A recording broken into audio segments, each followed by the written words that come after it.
It is.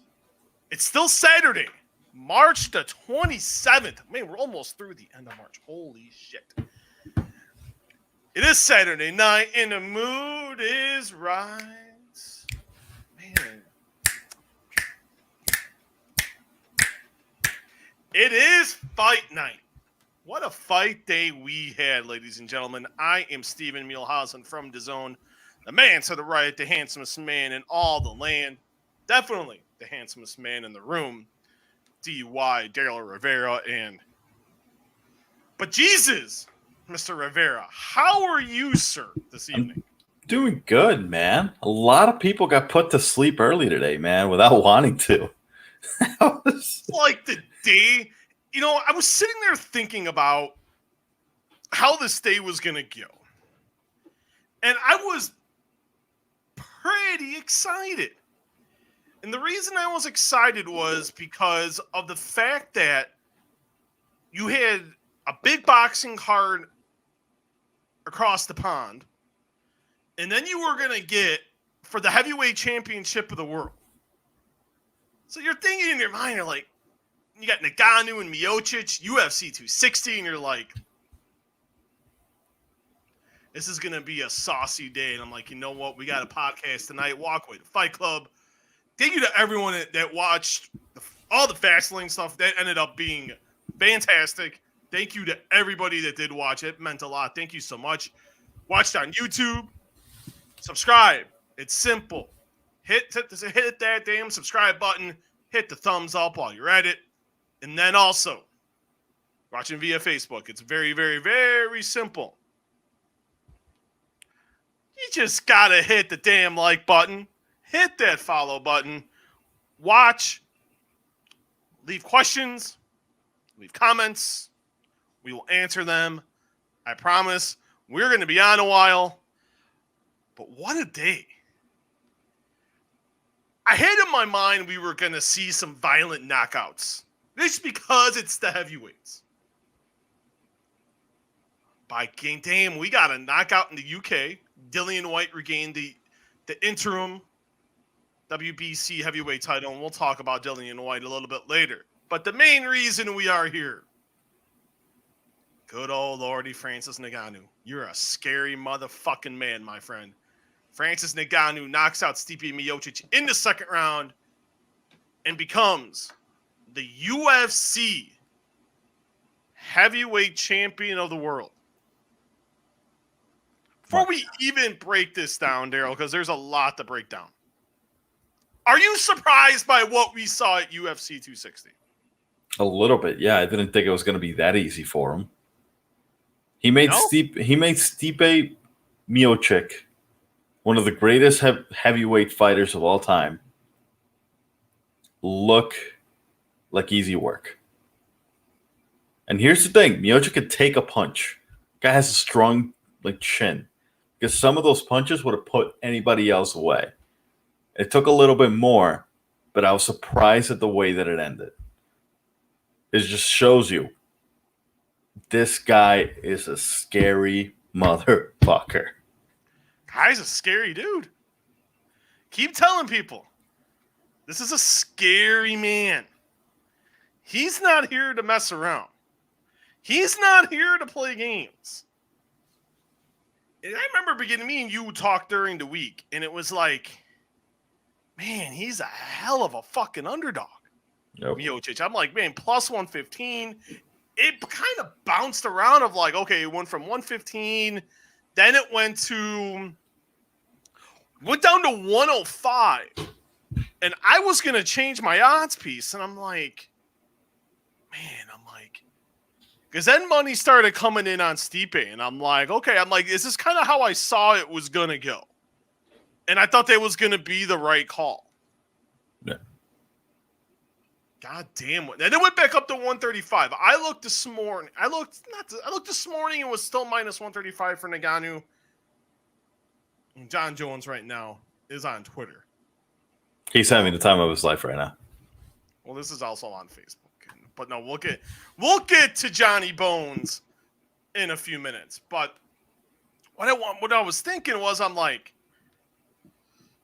I think, and then I rewatched the fight today. And I'm like, there's no way Francis Ngannou is going to win this fight.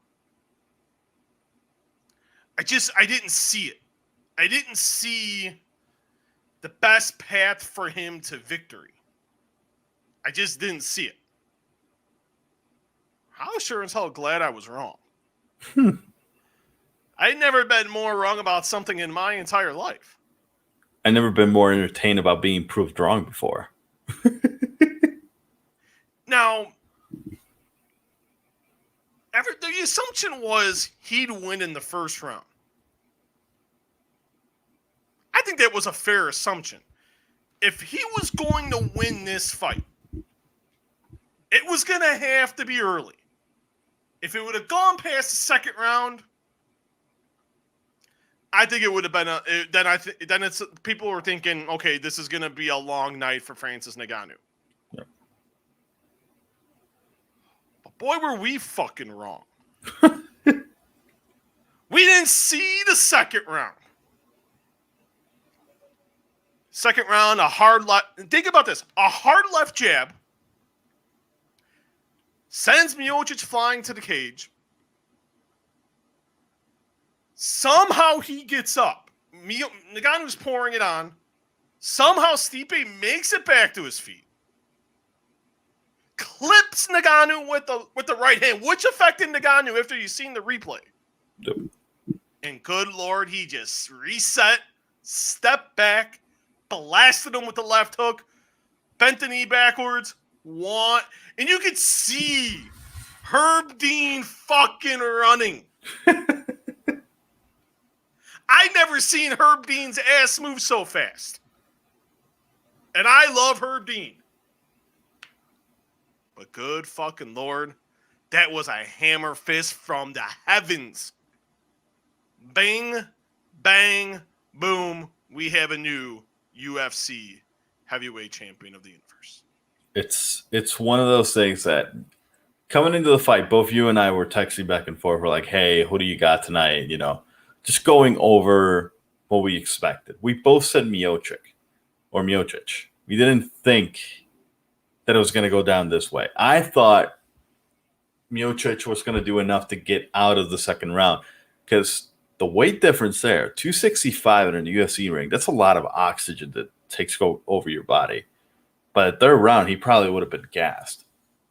But man, he said, fuck that. I'm finishing this right now. I'm done. Went all out. A left jab. The right hook that landed first, it sent Miocic into the cage, was harder. And a left jab just puts him completely out. That is insane. The fact that he learned how to stop the grappling, how to defend it properly against one of the guys that's done it better. 25 takedowns in the UFC. One of the most in the UFC in heavyweight history. And Ngannou just stepped back, put him down, said nothing, get back up, let's keep fighting here. That is insane.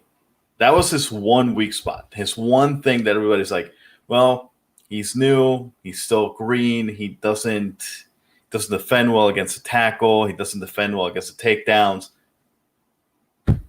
Proved him wrong. All right, cool. Put him down. I've never seen a heavyweight champion get put down so easily as Ngannou put him down. And this is the whole thing where I try to tell people this, and no one ever really wants to this is just because what we've seen from the first fight, and I can get it. I really, really can. But I think this is also to where I don't think we give Ngannou enough credit, is the fact that we don't give not just him, but the team at Extreme Couture.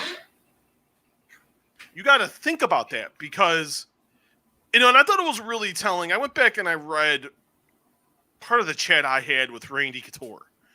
And the thing that really stood out to me was the fact that he felt Francis was ready. And it was a thing that I think really caught my attention, was the fact that Randy Couture, who's the best of the best, he's watching Ngannou train daily for this fight. And I should have realized it then, Daryl, but I didn't. I was a little slow to the game, per se. And look at what happened. He's like, he's working diligently on his wrestling, Steve. He's working diligently on his wrestling. Well, I'd be fucking damn, he worked on his wrestling. Yeah. Wasn't expecting that. And I wasn't. And that's, maybe I was being ignorant. Shame on me. But that's also Francis Ngannou realizing, and this is the one thing I love about MMA. Fighters realize what they need to shore up. But you get a good amount of fighters there that just don't listen. They don't want to listen. They don't. For one reason or another. I don't understand why. Everyone's different. Everyone plays to the beat of a different drummer, and I get that. Not every fighter is made the same. He came to the realization of, I need to get my shit together.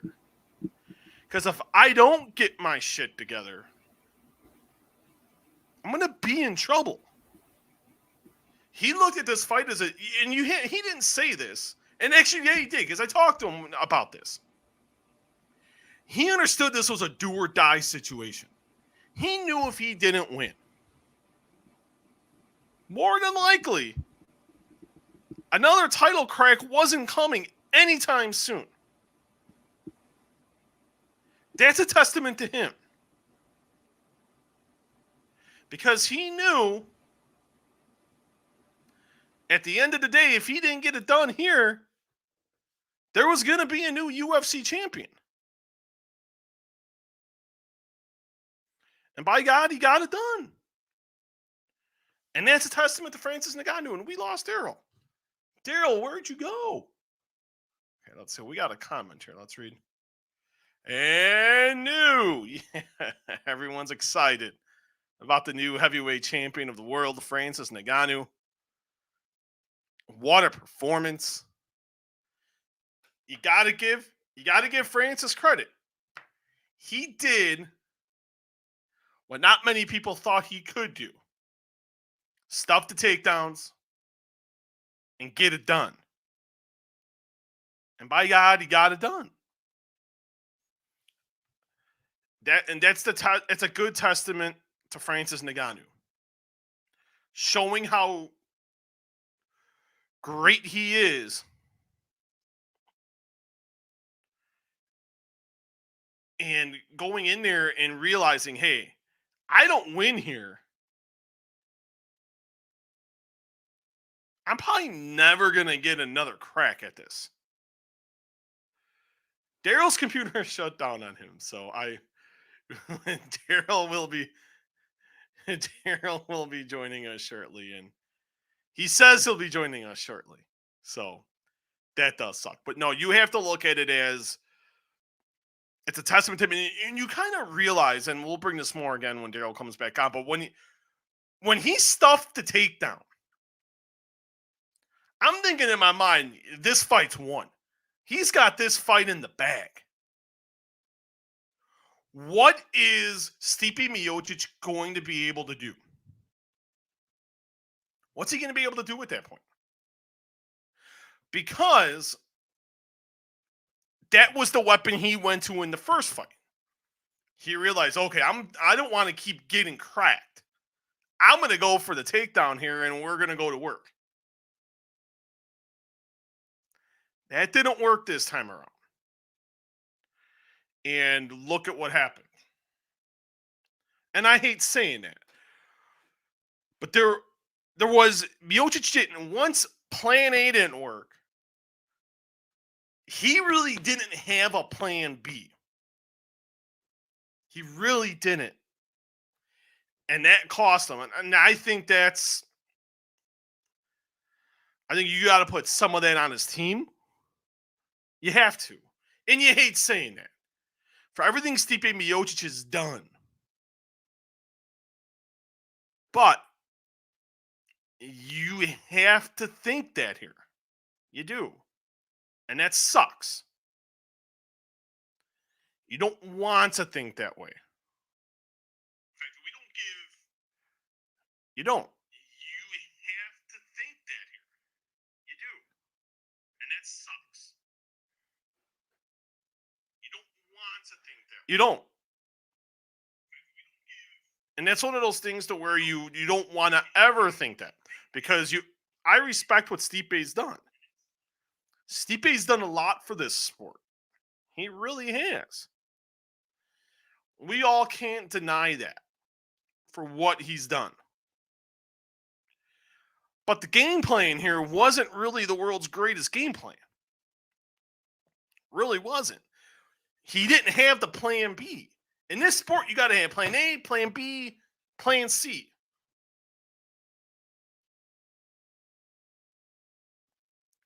We didn't get that here. And look at what happened. It cost him. And I remember I was texting some people in the industry, and I'm like, he stuffs the takedowns. This could be a wrap. Because then he's got no path to winning. Point was proven. And I hate saying that. I respect the hell out of Stipe Miocic. I think for what he's done for the sport is fantastic. But he didn't have a plan B. He wasn't going to win a striking battle with Francis Ngannou. He had to figure out, okay, if I don't get the takedown, what do I do? He had no plan B. Pray. Well, that's stating the obvious. But he didn't have a plan B, Daryl. And that cost him. That cost him big. Yeah. Because it's fine to, you can go, you have to have a couple different plans in mind. He wasn't, plan A didn't work, and he's like, all right, shit, I got to strike. That wasn't going to work in this situation. It wasn't, and it didn't. And look at what ended up happening. It cost him. When he needed it the most, he couldn't get it done. No. It was a testament to, I honestly don't think at that point, once you took the wrestling away, the grappling away from Miocic, once Ngannou took that away, what else can you do? You're not going to outstrike a guy that's 30 pounds over your weight. That's not happening. Plus, Ngannou getting, according to the UFC, you getting hit from Ngannou, that's like a semi hitting you at full speed, supposedly. A Ford Escort. Ford Escort, sorry. We were told a Ford Escort. Ford F-150. Real quick, we got a lot of people jumping in. It's greatly appreciated. I'm Stephen Muehlhausen from DAZN. Combat sports journalist Daryl Rivera to the right. Have any questions or comments, leave them. We will answer them. I promise. I promise they will be answered. If you're watching via Facebook, it's simple. Type in the Walkway, the Fight Club. Like the video. Follow us as well. If you're watching via YouTube, just click that thumbs up button and also subscribe to the channel. And if you don't catch all of this, the audio will be up a little bit later, about an hour or so after the podcast, and then it will be up for you guys to listen to late tonight or tomorrow morning. Or in the UK in the afternoon. We're somehow very popular in the UK. I don't understand how. But we're big in the UK. I checked the other day, and we were in the top 200 podcasts in the UK. Big in the UK. Huge. I don't know how. I don't know either. I tried to figure it out, and I go to my wife. I'm like, wait, what? She's like, I'm like, look. And she's like, that's actually kind of cool. And I'm like, apparently they have nothing else better to do in jolly old England. But love it. But this is one of these things though where you know, you knew it was someday this was going to happen. It was just a matter of when Francis Ngannou was going to become the UFC heavyweight champion. It was whether he lost again and Stipe was just eventually going to lose, or he was going to beat Miocic, or he would beat somebody else to win the belt. It's what a guy that is as talented as he is, considering he's only been in the game for 5 years, in the martial arts game. He has a great story. Fantastic story. It was only a matter of time. Like, this guy, freak of nature, can hit like a Ford F-150, apparently, or a Ford Escort, whatever freaking Ford truck they're talking about, and is learning more and more, getting more dangerous every year. He only gets better. Now he's the world heavyweight champion, and he still is getting better. He had Kamaru Usman in his corner around this time around, teaching him some things. He's getting more veterans, like Randy Couture sees him training every day. He gets more people to give him more advice and everything like that, and he's taking that like a sponge. That makes a dangerous man, a scary man, even worse. He's becoming a nightmare in that heavyweight division. Becoming a nightmare? He already was a nightmare. Even more. I literally stood, and I've told this story on the podcast before. I was like 6 feet away from this guy when a vicious left uppercut in Detroit at the Little Caesars Arena, UFC 217, he nearly sent Alistair Overeem's head to Canada. I saw that about almost 15 like times tonight. Canada! He hits harder than a Ford Escort. I'm sorry. I asked Overeem. Overeem said he had never been hit like that in his life. And Overeem is a combat sports veteran. Veteran of the veterans. I asked Overeem that right before he fought Jairzinho Rosenstrike. I remember asking him it dearly. And I'm like, I don't want to bring this up, but Ngannou was getting ready for a fight. And I'm like, can you just detail it for me? And he's like, yeah. And he's like, I've never been hit like that in my life. And I swear to God on that. Jesus. He can hit like a ton of fucking bricks, man. He is downright scary. That uppercut, I remember looking at UFC PR then, and I'm like, I am fucking glad I made the drive from Tinley Park, Illinois, to frickin' Detroit, Michigan. That was well worth, and that was oh God, it was co-main, because that card was pretty stacked. You had third from the top was Eddie Alvarez and Justin Gaethje. That was an awesome fight. You had that fight, and then you had Max Holloway once again destroying Jose Aldo to retain the featherweight title. But it's just, I saw it then, and I'm like, my God, oh my fucking Lord! You couldn't pay him. This is like first word. This is next level shit. Pardon my language, but I'm watching this guy and I'm like, I knew then, right in that moment in time, I knew he'd be the heavyweight champion of the world. You couldn't pay me enough to take one jab from the guy. Like it's that bad. But now you see, he's already gone through Miocic. He already beat a couple of heavyweights coming up. What's next? Before we get to what's next, because we all know what's next. Oh, and we're going to talk about that, my friend. Oh, Lordy. Let's talk about what's next for Stipe Miocic. Before we get to what everyone wants to talk about. What is next for the former champion? I don't even know. The fight right now to make is the one that everybody's thinking of. No. Let's talk about what's next. And We're gonna get there.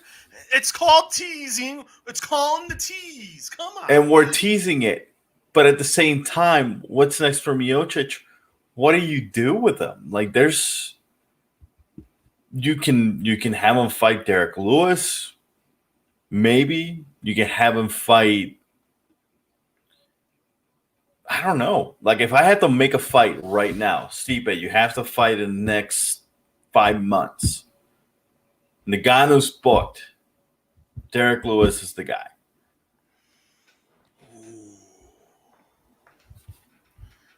That's a sexy fight. Mm-hmm. It's a sexy fight for this reason. Because you got two heavy hitters. Derek Lewis is also improving. You look from that loss he had to Daniel Cormier. Yes, it was short notice, but we all knew how that was going to go. Daniel Cormier was a smart enough man to know, I'm not standing with you. We're going to get this fight to the ground. I'm going to take you down, beat your ass. And that's what happened. But you look at since then and how Derek Lewis has improved. Him and Cyril Gane, it seems like they want to fight. But I think a bigger fight, because this is what I got to think. Derek Lewis beats Cyril Gane. Ngannou gets through John Jones. We'll get to John in a minute. I want to see the last loss Francis Ngannou had to Derek Lewis. Yeah, the fight sucked. Fight was horrible. But at the end of the day, Derek Lewis got the W, and that's all that fucking matters. Oh. But Miocic, if it's not Derek Lewis, I don't know. Maybe Jairzinho, Rosenstrike, and maybe you go there. Get a good bounce back win. Maybe. You know, I know the UFC isn't happy with Rosenstrike, so why not throw him in there with Stipe? Let Stipe get a good win. So I think that's a good win for Stipe. That Derek Lewis fight is tough. I know what I'm getting from Rosenstrike. Because I don't think Stipe is going to get in immediately. Even though if the UFC said, you know what, we're running the trilogy back now. It's 1-1. I think it's still marketable. Yep. Stipe is the greatest heavyweight of all time. In my mind, to me, that still belongs to Stipe Miocic. One loss doesn't change the narrative for me. We got a lot of people jumping in here. We're bouncing in and out. It's greatly appreciated. If you're watching via Facebook, it's simple. Just like the post, leave a comment, leave a question. We promise it will get answered. Like the page and also follow the page as well. If you're watching via YouTube, simple. Subscribe to the channel, hit that thumbs up, and also leave a question and a comment. That'll be greatly appreciated. If not, if you jump in and out, the audio will be up. And we'll be entering Sunday morning. Be available on all your favorite podcasting platforms. Make sure you rate, review, and subscribe. But I think he wins one fight. You give him the next crack. If you're not going to go trilogy, which I don't think they're going to, and we'll get to what's next for Francis Ngannou in a second. But I just feel like he's more, like if they said, you know what, if they can't come to an agreement with John, and I think John's going to be extremely picky here, but John's also not doing all this training and not fighting for the last 13 months to not face the heavyweight champion of the world. We'll get into John in a minute. If somehow that doesn't happen, yeah, you run the trilogy back. It's still a very marketable fight. I'll look right now at the Google Trends. The last time I looked on the Google Trends, it was at 500,000 searches, which is But I think it's still at 500,000. That's actually pretty low for a UFC pay-per-view. I'm actually quite surprised by that, actually. It's been talking. I know it's trending number 1 on Twitter. Google Trends is kind of where your pay-per-view indicator's at. So we'll check again in a little bit before we get off the air. But I agree with you. A Derek Lewis fight, I think, is very marketable. Actually, it's very marketable because Derek Lewis is he's a godsend. And I gotta say this about Stipe Miocic. Does he get a bad rap for interviews? Absolutely. Not gonna lie. I used to dread that UFC text message. Hey, Steve, do you want to interview Stipe Miocic? And I'm like, oh my God. But I felt like it turned around, at least for me. It turned around when he knocked out Verdum and won the belt. Because I talked to him. It was within 5 days of him coming back from Brazil. And I'm like, holy shit, I'm turned the corner with this guy. This guy's great now. And ever since then, he's great. Because the getting him amped up. He hates talking about fighting. If he could, and I just said it, I'm like, me and you have been talking almost 10 years. You hate talking about fighting. So we're sitting there talking about other shit before we even start. Like, we're talking about baseball. We're talking football. We're talking about our kids. We're talking about his podcast, his coffee. We finally, after 8 minutes, got into fighting. And it noticeably changed. And I said to him, one of my final questions was, why do you hate talking about fighting? This is what you do. You're trying to pump the fight. He's like, A, it's the UFC's job, the marketing team to do their job. And B, which he's not wrong on. Nope. And I said it to him on the call with UFC PR. So if I don't get another interview for like 2 weeks, I won't be surprised. Actually, they don't have a show for a couple of weeks, so that'll be nice. And the fact that he's like, I don't like talking about myself. I can respect when a fighter says that. I appreciate honesty. He doesn't like talking about himself. He's not a fan of interviews to begin with. No. And he's like, you know what? If I'm going to do them, I'm going to be very picky and choosy on who I do them with and who the UFC gives me. Which I took as a compliment. But also the fact that he's like an onion. It took a while. The tears were coming down continuously, but we finally got there. I feel like me and Stipe finally got there, and we finally got there. But no, I think Stipe's gonna come back. He's gonna go home.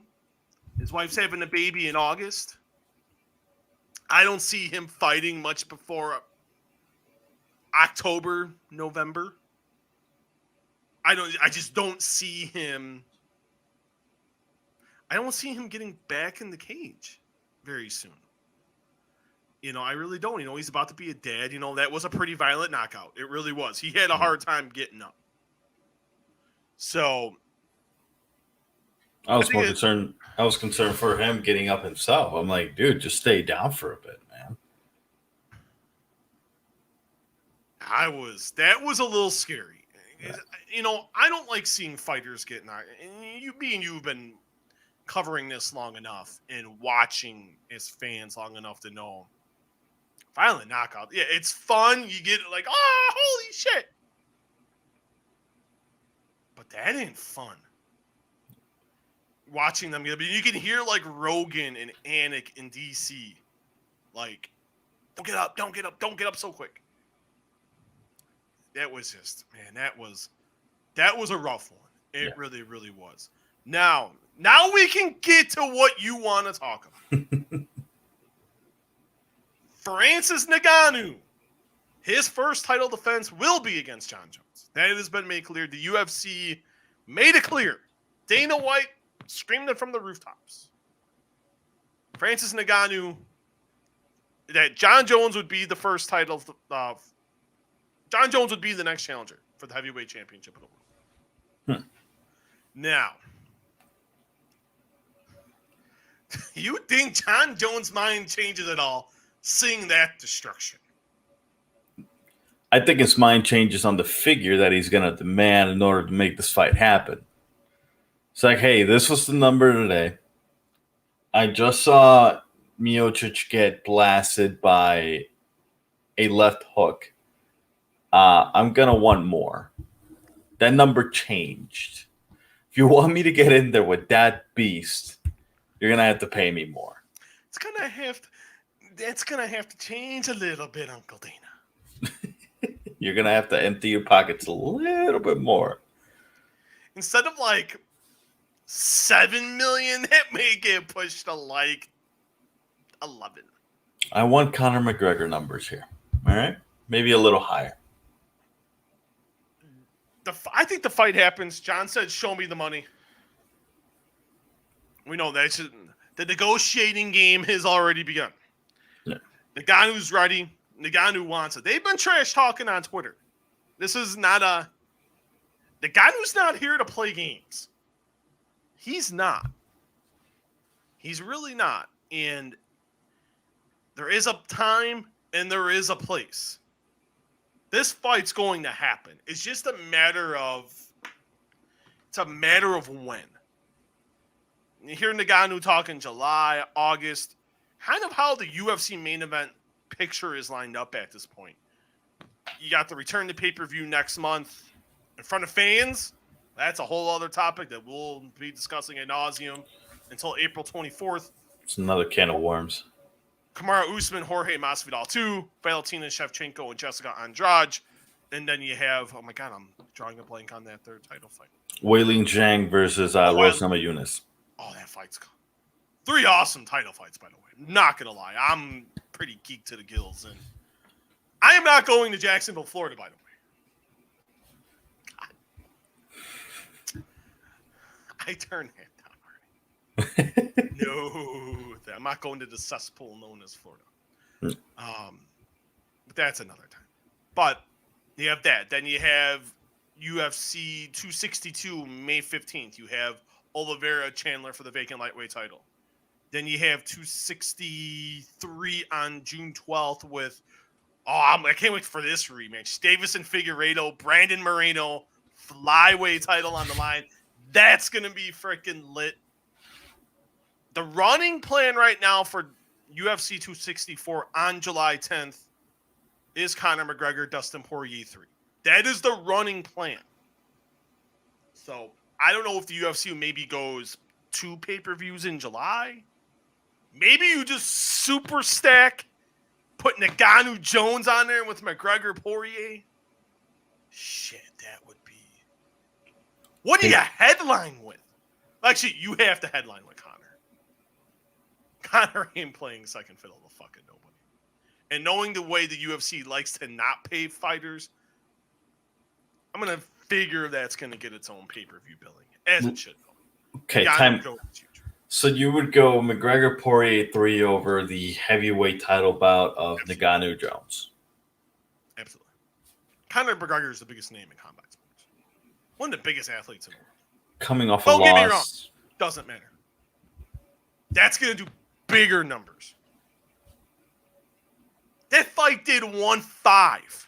That is true. That's going to do 2. Minimum. Because you know the old Conor's going to come back. He's going to sell the... We're not going to see this, yeah, I'm going to have 3 kids. No, we're going to see old school Conor McGregor. Plain and simple. This nice guy shit is done. Sorry, everybody. I hope to see it, but the chances of both fights happening in one night, that's very, very low. That's not happening. That's not happening, no. Because Conor McGregor won't play second fiddle to anybody, but yes, John Jones... Yes, he shouldn't. John won't either, and John shouldn't either. No. John shouldn't either. Neither guy in that situation should. I don't blame either guy. I wouldn't. No. Those are the 2 biggest names, and Conor's 1. If I had to say 2 right now, it's Francis Ngannou. This John hasn't fought. You gotta sit and you gotta think about it. It's right now. It's Conor. You can make it. I think it. Actually, I take that back. Conor, Masvidal, Adesanya, and then Ngannou, and then John. Out of sight, out of mind. Out of sight, out of mind. But you look at this fight. for the heavyweight championship of the world, Francis Ngannou will meet Jon Jones. What if Francis Ngannou beat Jon Jones? Where do you put Francis Ngannou in terms of all-time greats? Where do you put him? The GOAT? You could make a legit case. And I know we're going to get into this later, and we got plenty of time. But I'm fucking fired up today. I got no kids. I can get as loud as I fucking want today. I've worked since 1 o'clock this afternoon. I'm somehow still fired up. I don't know why. But if you sit and think about it, the heavyweight GOAT, then the pound-for-pound GOAT. Daryl, where the hell do you go from there? Where do you go? I can't tell you. I don't know. I don't know where you go. You run it back with the trilogy with Miocic? Obviously, you're going to have to at some point. He's the GOAT. Well, Ngannou would be the GOAT. He stops Miocic. Say he stops Jon Jones. In all honesty, Francis Ngannou, Jon Jones. This is going to determine the GOAT. You got the MMA, and I'm going to find the article. And we're going to repost that shit. I'm going to tell DAZN we're going to repost it, even though I wrote it for Sporting News. I remember that night at UFC 217. I was going to go home. I was going to go drive to my lake house, and I was going to sleep. You know what I did? I'm sitting there driving. I'm on the highway. I see a McDonald's.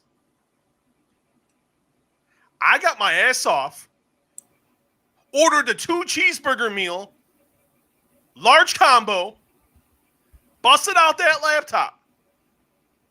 I wrote like a 1,100 word column on calling Francis Ngannou the next Mike Tyson. He is MMA's Mike Tyson. pull it back. Oh, you're fucking right. I'm pulling it back. I'm going to find that fucking article. That will be posted tomorrow on the Walkway to Fight Club. They'll be posted all over the place for everybody. This guy's on a... You got the MMA Mike Tyson against the GOAT right now in Johnny Bones. The winner becomes the all-time GOAT. Plain and simple. My opinion. Right, wrong, or indifferent. And I see we got a ton of people are like, what the fuck's wrong with you? What do you think of that? Am I wrong on it or no? I don't think you're completely wrong, though. Because you're seeing what Ngannou is now that he's learning more and more. Like I said before, he's getting better. He's becoming a bigger problem for anybody that's thinking about going after him. He's getting the Mike Tyson syndrome. If he goes through Jon Jones, you can put anybody against him. Anybody. And he's going to draw. Anybody. You can put him up against, I don't know, you can put him up, just think of a random name, and he's got Olenek. He's the number 15 ranked fighter right now in the heavyweight division. That's going to draw. It would. You said Olenek. Anything would. He would smash Olenek in about 6 seconds. And guess what? People are going to pay to see that. He's getting to that level. And if he beats Jon Jones, that's going to get even bigger. Mm-hmm. No, you're not wrong. It's 110. And that was like the thing with Tyson. You put Mike in there with anybody. It drew. He faced freaking Lou Savarese. They sold out like a stadium in Scotland. Francois Botha sold out the MGM Grand in January 1999. Buster Mathis Jr. sold out the old Spectrum in Philadelphia. Man, you're really bringing out the names, huh? But you get what I'm saying. Yeah. You get to that point to where you have that aura about you People will flock to see you. You personify greatness. People will see you. People want to see knockouts. People want to see that charisma. Mike had that charisma. Ali had that charisma. You look in this day of age in combat sports. Canelo Alvarez, Anthony Joshua, Conor McGregor. You looked at Ronda Rousey, John Jones. Now you look at with Israel Adesanya, Jorge Masvidal. Amanda Nunes is climbing Amanda up on that. Nunes, Francis Ngannou. People want to see that.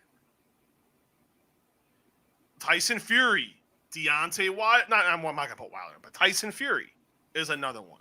Wilder, for some reason, Deontay Wilder was like the anomaly to where in Alabama he would sell out in his home state. You put him anywhere else in the country, beyond the rematch with Tyson Fury, wasn't selling out. Because he didn't fight anybody. You know, and now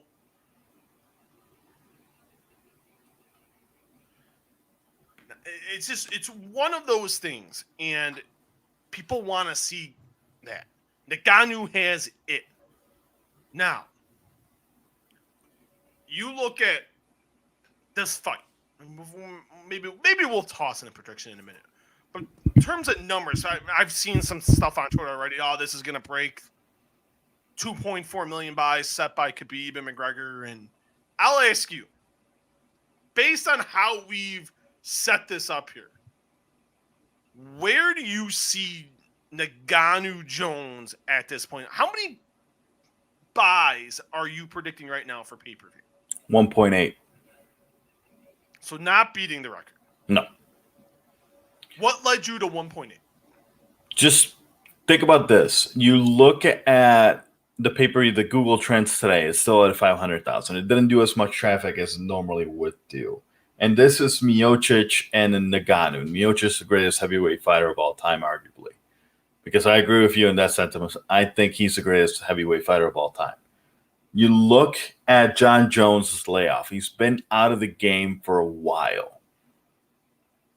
That's going to affect the numbers. You look at Conor, you look at like Conor versus Khabib. That shit hit like national news after that whole bus incident. That was something that people like wanted to see because there was so much background to that fight. So much marketing, so much stuff going on to the point where people were tuning in to see a fight because they knew it was going to be a bloodbath. And that's what it was. This fight is now starting to, everybody knew, it was one of those secrets that everybody knew. It was going to happen at some point. John Jones is either going to fight Miocic or is going to fight Ngannou. Ngannou's a more likely name because he's more,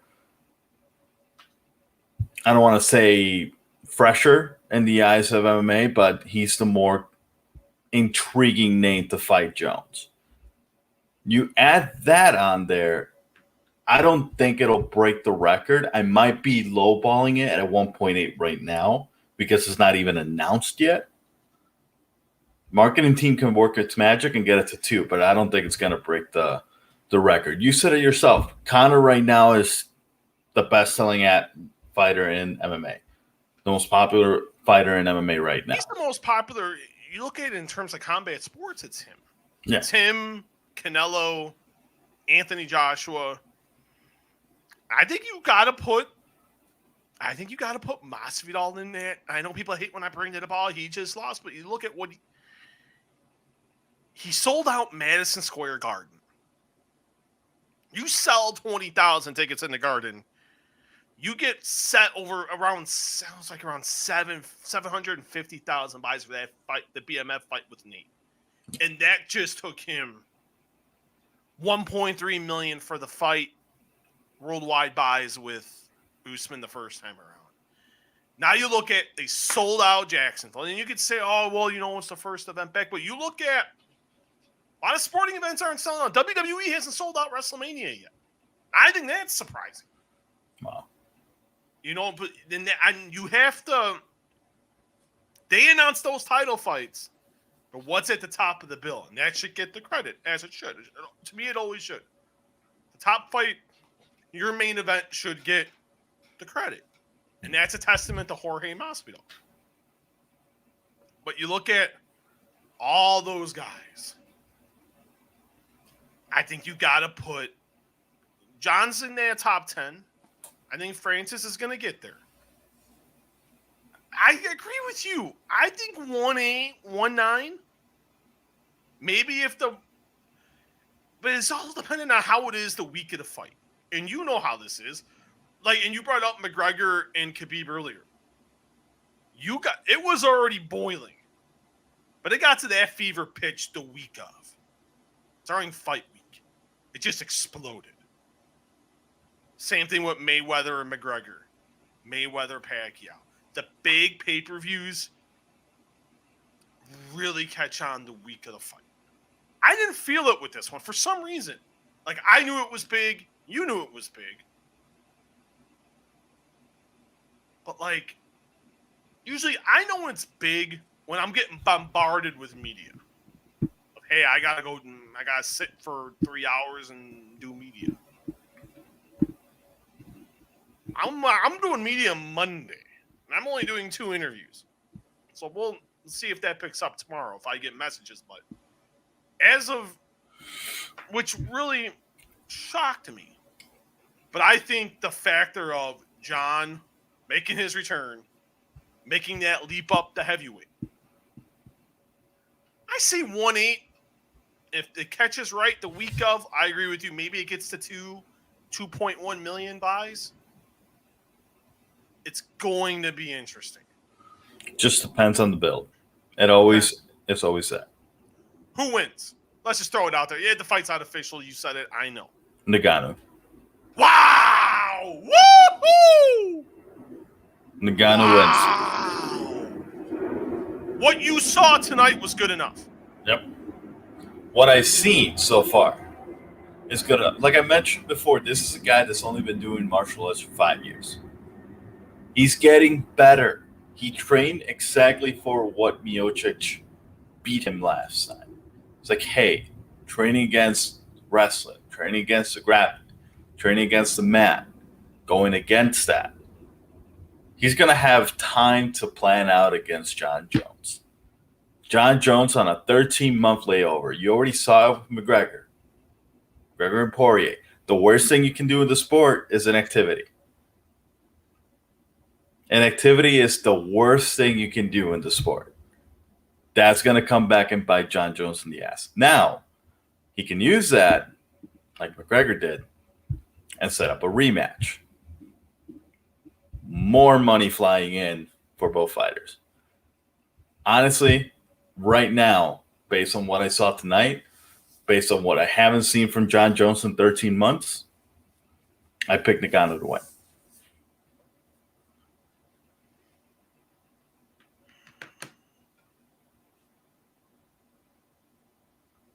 I have to agree. What I saw tonight was all I needed to see. Now, Dana White talking nonsense. This is all fluid.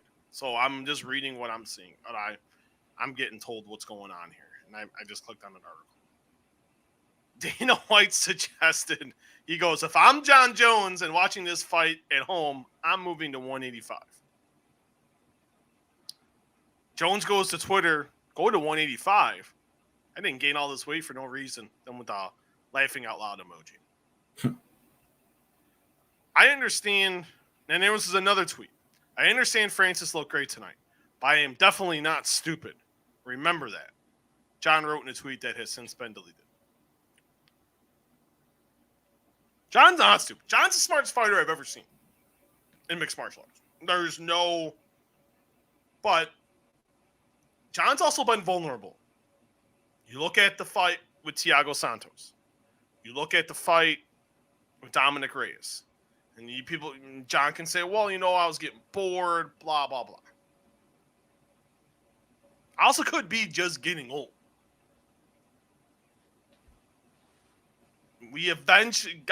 People eventually do get old. And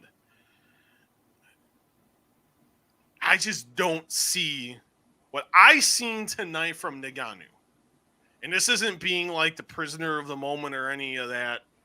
I'm not the world's biggest fan of that nonsense. But if you just look at the body of work, you look at it.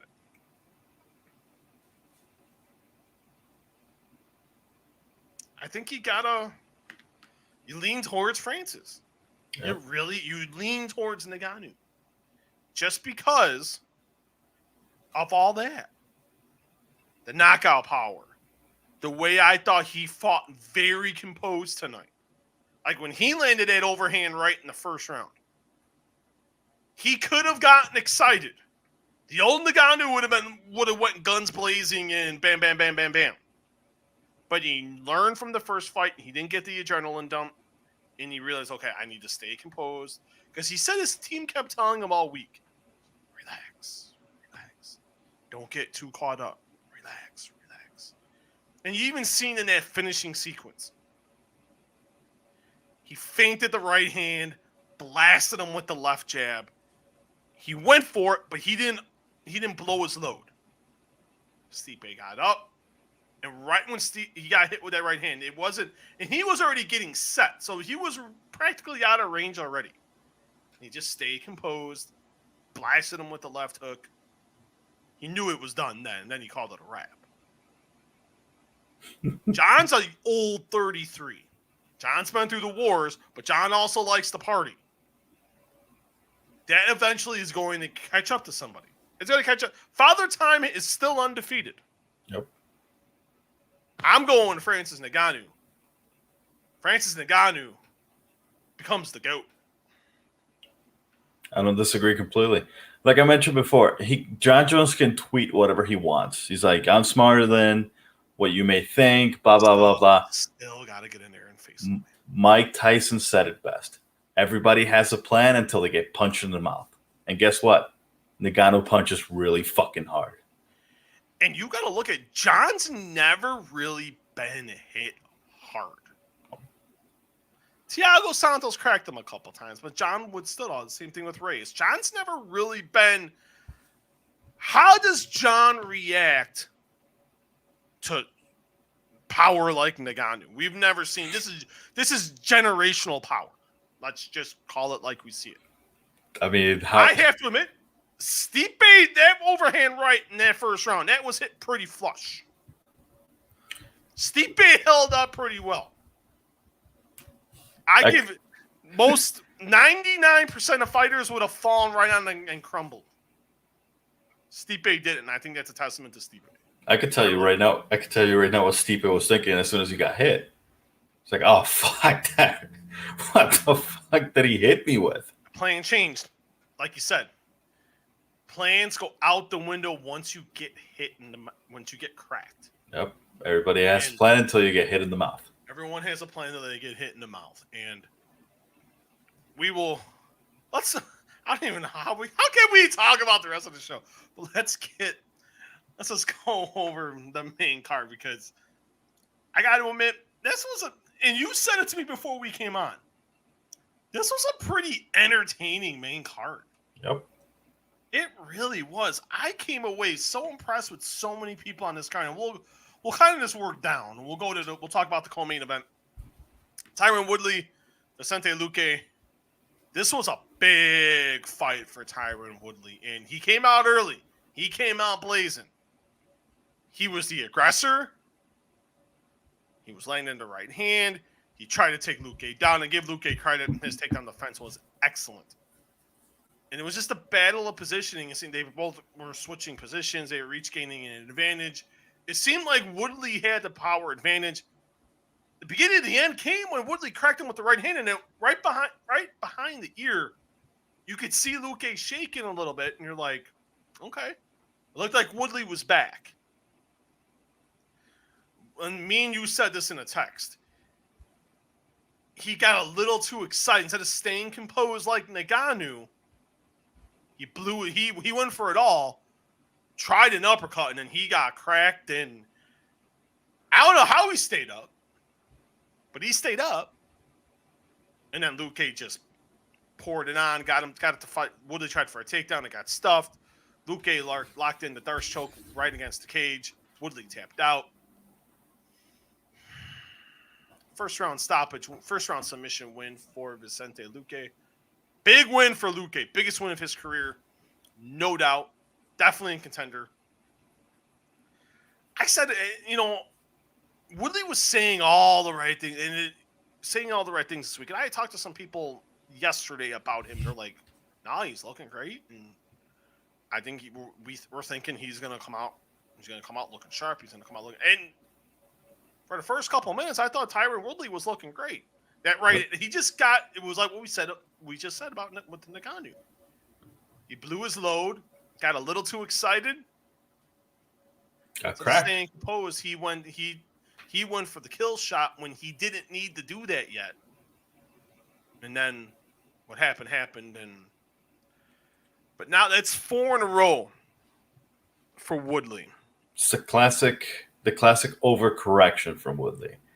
The past couple fights against Gilbert Burns and Colby Covington, he was very passive.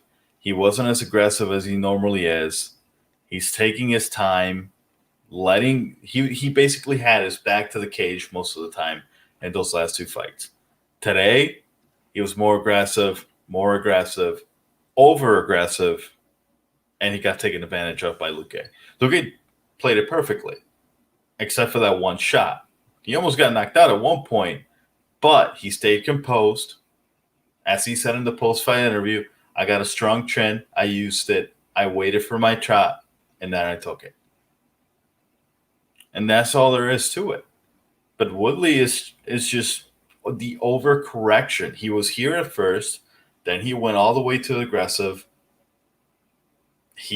This is where he was when he was a world heavyweight champ. He was in the middle. He was aggressive, but not too aggressive to the point where he would fall vulnerable. He just needs to find that Tyron Woodley. That's why I texted you. What Tyron Woodley are we gonna see tonight? The old one, or the passive one that got his ass kicked and kept having his back to the cage? This was a new one. This was an overly aggressive Tyron Woodley. Now he just needs to get back a little lower. I just think it's going to be in a new home. It's 4 in a row. And don't get me wrong. And people can say, well, he lost to Kamaru Usman. He lost Gilbert Burns. He lost to Colby Covington. He lost to Luque. His relationship with Dana White is like the jilted. It's like the couple that gets divorced or on the verge of getting divorced. They just don't get along. No. And honestly, and it's the same circumstance here. He's gonna get cut. Yeah. He's gonna. A change of scenery wouldn't kill him, in my opinion. Like if you went to Bellator or went to PFL, I don't think that would be the worst thing in the world for Tyron Woodley. But I think the next time we see Tyron Woodley, I think it will not be in it won't be in the UFC. He had that look on his face too when the results were getting right. He was like, "Fuck, this is done." He knew it was a wrap. Yeah. And you hate saying that, but it is what it is. Sean O'Malley, the Sugar Show, your guy, DY. 3rd round TKO win over Thomas Almeida. Sean O'Malley made this more difficult than he needed to make it. Jesus Christ. He had Almeida done in the first round. A beautiful head kick. Had him, thought it was done. No, it was the head kick, landed the right hand. He thought it was a wrap. Referee Mark Smith had other things in mind. And give credit to Almeida. He bounced back pretty quick. And I gave Thomas Almeida that. He came back pretty quickly and regained his bearings, and the fight went on. But it was just O'Malley, his striking was on point. It was crisp. I liked how he was switching stances. Shots were looking good. Then the 3rd round, he dropped. I'm sitting here watching this, and I'm like, drops him again. Then he stood there and he was like, and I'm thinking I would have called the fight there. No. I don't know what referee Mark Smith was doing. That was some shitty officiating. Almeida was done. That was a wrap. You made Thomas up. Then O'Malley's like, shit, I don't want to do this. But he's like, I don't want to make the mistake I did in the first round. Blasted him. Oh my God, that right hand. It reminded me of when Dan Henderson did that to Michael Bisping at UFC 100. Oh God, that was bad. That was like my mind was. I almost texted Bisping. I was like, I'm like, no, I'm like, me and Mike are good right now. Like, I don't want him getting pissed. You texted that look familiar? I was like, shit, I'm gonna text. That was like the first thought in my mind. It's like, I'm gonna text Bisping just to see if he'll answer, because he's always good about answering. He's usually like, what the hell do you want, Steve? What the hell do you want? I ain't doing interviews. But I was like, oh my God.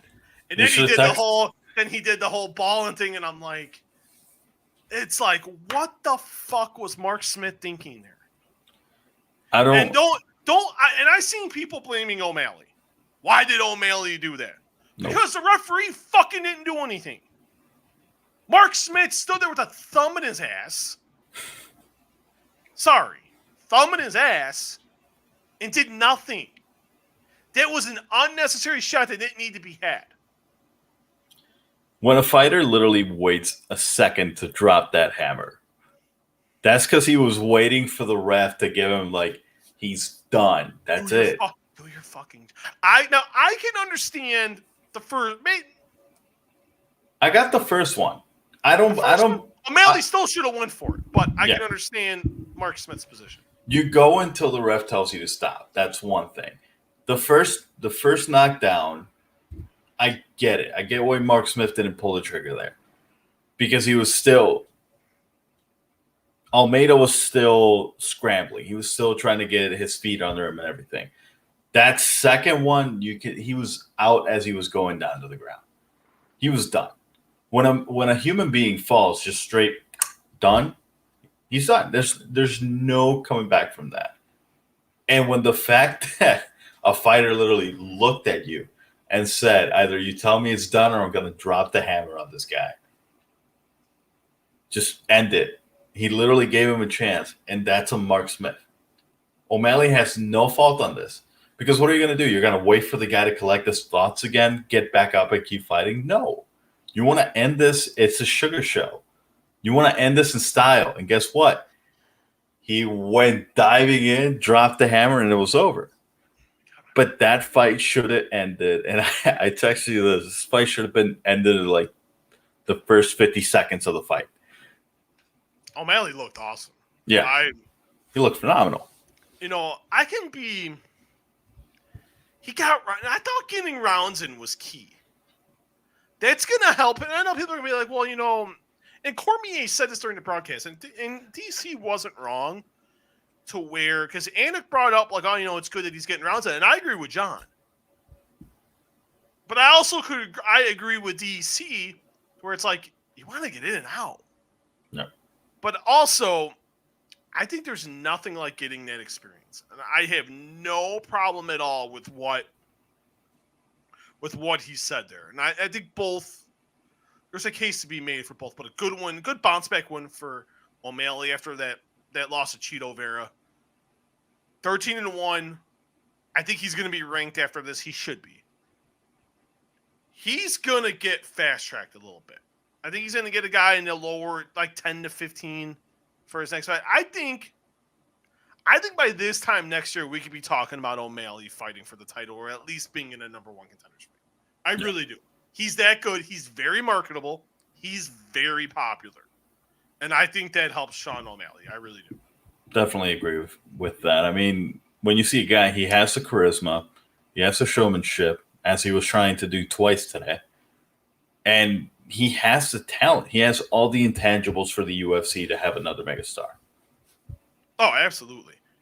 UFC 260, 1 million plus Google Trends. It is trending number 2 for the day. Number 1, Oral Roberts. Covering that plus. I see people all over Twitter. Yeah, they covered. It's 11 and a half. I was like, goodness gracious. They were so close, man. So close. I was like, oh my God, I'm thinking they're going to win. They were up. They were up like 4, and I turned back on the prelims. I'm like, next fight was starting. I'm like, all right, I got to get back. And then I went to a commercial, and then they were down 4. And I was like, no. That was just a heartbreaker how they lost. That was unfortunate, but that's okay. They had a good run, and hopefully Arkansas loses in the Elite Eight to Baylor, which I think they're going to. But that is for here nor there. Women's strawweight action. Number 15, Jillian Robinson against the young phenom Miranda Maverick. I will give Jillian Robertson this. She came out the PIMP. I was none about me. I was like, man, came out to an oldie and a goodie. Miranda Maverick, she's good. This fight was fun. You texted me. Me and you were. I was gonna text you this too, and you beat me to it. That fight was all kinds of fun. Yep. We saw a little bit of everything. We saw some grappling, high-level grappling from both ladies. But the determining factor was on the feet. You looked at Maverick won that first round with her striking. Jillian Robinson, great takedown in the second round.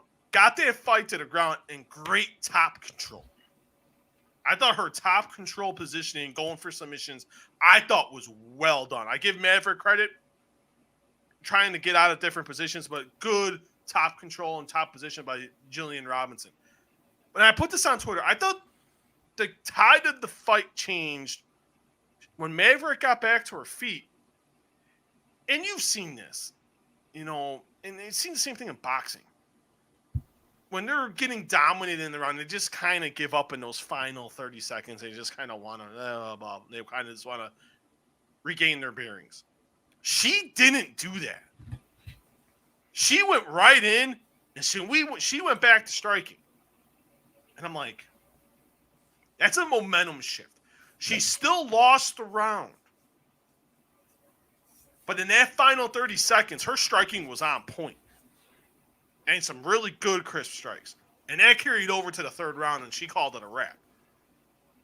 Great striking on the feet. Got a very key takedown with a little more. I think it was like a little more than a minute to go. Miranda Maverick. A judge even gave her the second round, which I thought was weird. 2 judges did. That was 2 judges. What the fuck? And I texted you this. What the fuck were those judges looking at? It was 30-27. I guarantee you they fell asleep in the second round and they woke up in the last 30 seconds seeing the strike. It was like, oh, but there was some good high-level grappling. Yeah. I know grappling can put people to sleep. At the beginning of me covering this sport, I used to fall asleep. But just you get more of an appreciation for what the men and women are doing and trying to become complete fighters, to be the best they can be, to make the most money they can, and one either get a title shot in hopes of becoming a world champion. Yep. I respect that 150%. That was fun. That was just a fun fight. Even though, Maverick won the fight. It was pretty obvious. Yeah. But that was fun. Jillian Robertson never felt like she was out of it. Because even in the end, she was trying to put her in the guillotines, was trying to put her in a triangle, was trying to get a darce. She made herself a threat till the end. A good win for Maverick. 23 years old, and she's trying to become a doctor. What the fuck? Good. And she talks like a teacher. And I was like, oh, come on. You're an awesome fighter. Say you want to kill somebody. I want to beat some ass. I want to become a champion. She's working. She did 2 lectures. She teaches at Old Dominion. Oh, wow. She's getting her doctorate. She did 2 lectures while she was cutting weight on Thursday. Hey, I want to talk to her before her next fight. I like that girl. It's a good story. She has a lot. It's amazing. A lot going on. And here's the thing. She looked pretty fucking good in the ring today. Both of them did. I texted you this. This was a very fun fight. It was. And this is the first fight I saw of the night because I missed the first the first main card fight, the 46 knockout, because it happened so fast. I completely. I missed Kama Worthy. And my man Malarkey. I got home like Jason Malarkey. 10 minutes after that, and I was like, okay. I literally turned it on as Miranda Maverick was walking to the ring or to the octagon. Yeah, look at 23 years old. Man, she's got some skills. She had 7 wins in a row, and she wasn't even happy with her performance. I was like, man, you just whooped some ass. Yeah. Why are you not happy, Miranda Maverick? But she does want a ranked opponent next. Wants a higher ranked opponent. She wants a top 10 opponent, which I'm like, okay, call someone out, which she did. She wants a top 10 foe. I like her. She's got striking. Her grappling's pretty solid. She's got that drive to be number 1. Yeah. I love that. Good shit. Kicked off the main card. The fight you missed. Kama Worthy, Jason Malarkey. I knew this wasn't going to last long just because knowing their styles. This was going to end. I thought this fight's not going to the 3rd round. I thought maybe 2nd round. Malarkey had other plans in mind. Clipped him with the left hook. Worthy went down, kind of staggered, did a little Ric Flair flop face first. And then just unloaded a couple ground and pound punches. Adios. 46 seconds. The native of Australia, Jason Malarkey, getting it done. Dedicated the fight to Izzy Alexander Volkanovski. What a great performance. Jason Malarkey. 46 seconds and you missed it. Hey, I can watch it right now. Give me 1 minute. Shut up. No, but I thought overall, really, really, really good card. It really was. You had 3 fights ending via stoppage. Miranda Maverick 4 to 5 main card fights ending in stoppage. I take that back. You had 4 of the 5 fights ending via stoppage. The fight that didn't go, the fight that went to a decision, it was a great fight. Miranda Maverick looked fantastic. A really good UFC. So that was a really good pay-per-view. And if the numbers are good, the UFC will be spouting off in ESPN like, oh, we did this and we did that. So if I don't hear nothing by like Tuesday night, I'm going to take a guess that the numbers weren't or up to par. Extraordinarily hot, as they say. Yeah. But I did want to talk about one more thing, and we touched on this on Sunday. The WrestleMania main event is now a 3-way. Roman Reigns will officially defend the Universal title in the main event of Night 2 of WrestleMania 37 as he will take on Edge, the winner of the 2021 Royal Rumble, and the leader of the Yes Movement, 5-time world champion Daniel Bryan. The way they did this was fantastic. I give that story, and I mean you were talking about this off air, storyline of how they went about this. Great job. The way they built up throughout the show, they were teasing, maybe they'll do 2 matches in one night, back to back. You do 1 match one night, you do the winner faces Daniel Bryan the next night. Then you got Reigns saying, I'm only wrestling once, blah, blah, blah, which either that was strong, the Edge promo was strong. Daniel Bryan's like, you need to do, in your heart, you know what the right thing is to do. To Adam Pearce, and we got Adam Pearce announced a triple threat. Edge went ape shit again as the show went off the air. We're getting a 3-way. It is official. We reported it on Sunday night during the Fastlane podcast, which is in the archives, by the way. So it is in audio. Rate, review, subscribe, do all that fun stuff to your favorite podcasting platform. This was the best route to go. It really was. What do they do, though? And that's kind of how, and we'll talk about this more, but this feels all like 2014 all over again. It really does. And I know people are going to say, it's hard to determine with fans. Bryan's not as hot, which is true. No.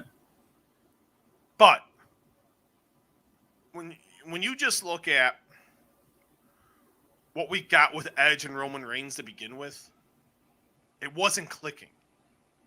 It wasn't. Vince realized, and I know people shit on Vince McMahon, and rightfully so.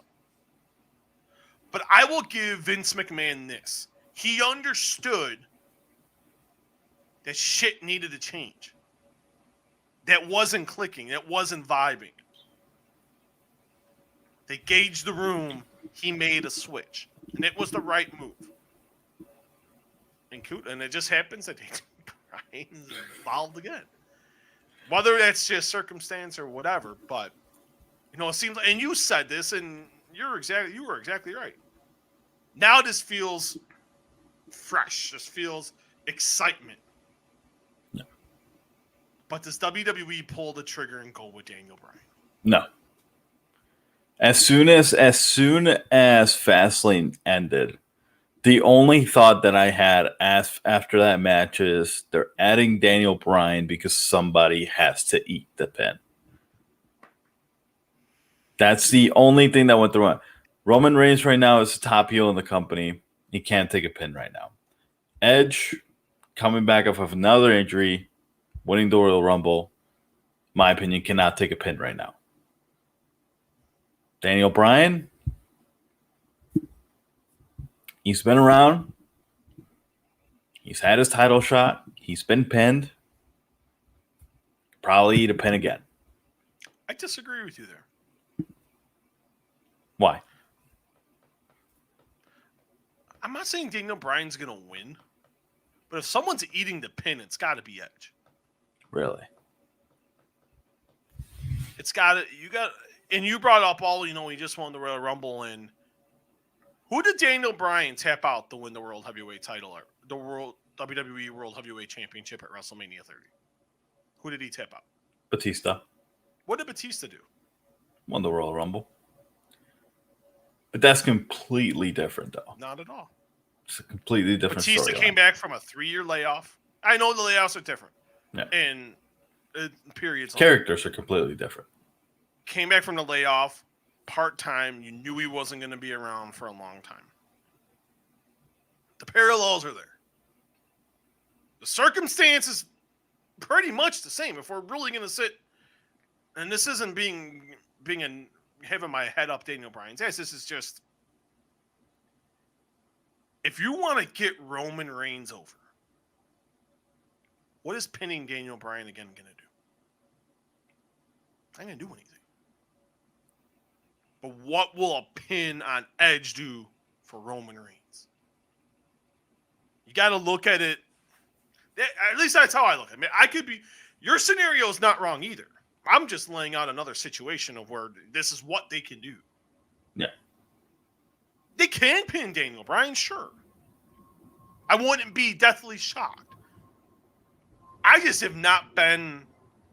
also really haven't been very impressed with Edge. Now that he's a heel, okay, you got me a little bit. I'm there, a little bit. I liked what he did at Fastlane. I liked what he did on SmackDown. I liked the promo work, his last 2 weeks on SmackDown. But,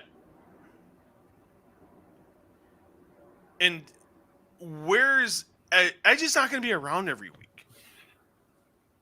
He can afford to eat the pin.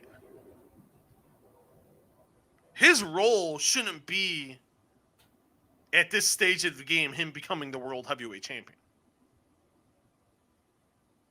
Be in big matches. Roman Reigns is still only 35 years old. That's the guy if you want to make this guy the face of your company, you want to try to push this guy as your next Rock and John Cena, Steve Austin, everywhere in between. He's the one that's got to go over. And if he doesn't, I think Roman should win. But I agree with you. I don't think Roman Reigns is eating a pin. No. It's going to be Edge or Daniel Bryan eating a pin. I don't think Roman Reigns is dropping the title. I don't think he should drop the title until next year, if that. That's a whole other conversation. Yeah. But it's an interesting point, though. To your point, WWE has, and I told you this before the show, they set up a situation on Friday where it was incredibly hard, even for them, to fuck it up. And guess what? Now at Mania, you have a situation where you can do many different things that fans don't know what you're going to do, which is key in wrestling. The unexpected usually is the best way to go about it. Sometimes you expect a result, and depending on how you get there, it works. Sometimes it doesn't. Everybody expected Roman Reigns to be in the main event for the past 5 years. Everybody shat on it. Now that he's a heel, now that he has a better character, now that he's, the head of the table, now it's a different story. Now you don't know what you're getting. You have the Yes Movement. You have the returning legend who won the Royal Rumble going for one last hurrah, and you got the head of the table. You don't know what way you're going to go. The way I would go is have Reigns retain again. His heel work has been so good that you cannot take the title away from him. You got to give that babyface win to somebody else. Daniel Bryan has had his moment, so has Edge. You got to use Roman Reigns to build up new superstars like a Shinsuke Nakamura. Cesaro pinning Roman Reigns to win the title would be pop worthy to the point where the roof might come off the fucking place. Can't plan for one night, gotta plan for an entire year. And I can get into that for fucking hours. But right now, I don't think Roman Reigns should lose that title. Just based on his heel work.